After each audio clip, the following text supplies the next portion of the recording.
Hang the drive chain on the seat stay. Put the rear wheel into the frame as far forward as possible. Transfer the chain onto the sprocket.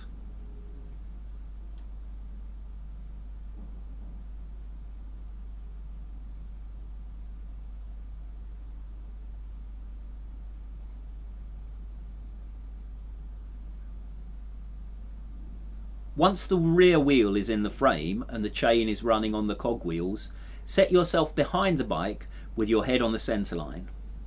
Pull the rear wheel back with one hand, watching to check that it's centred in the frame. Do one nut up finger tight. Carefully, so as not to disturb the rear wheel, switch hands and do the other nut up with your fingers. Half tighten the nuts with a spanner.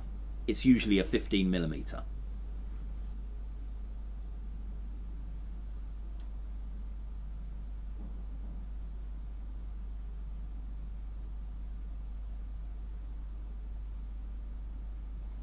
If the bike has a fixed gear, pick it up so the rear wheel comes off the ground and spin the pedals. If the bike has a free wheel, you can do this by spinning the pedals backwards.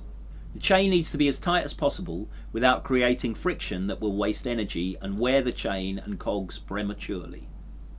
To adjust the rear wheel's position, loosen one side and push the rim between the chainstays to one side to move the loose end of the axle a short distance back or forward.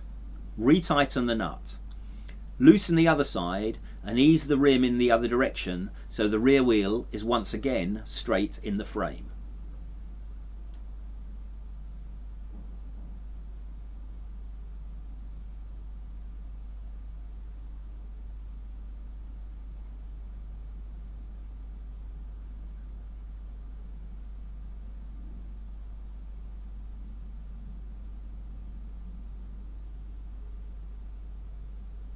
Test again and repeat the process, moving the rear wheel a short distance forward or back until the tension is in the target zone. You need to test by spinning pedals because neither cogwheel will be a perfect circle, so the chain tension will vary as the cranks spin.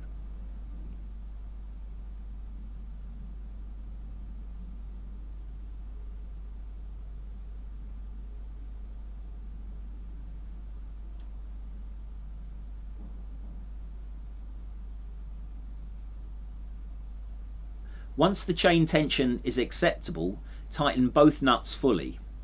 If the bike is to be used for travel, lock the nuts with the spanner you carry for puncture repairs.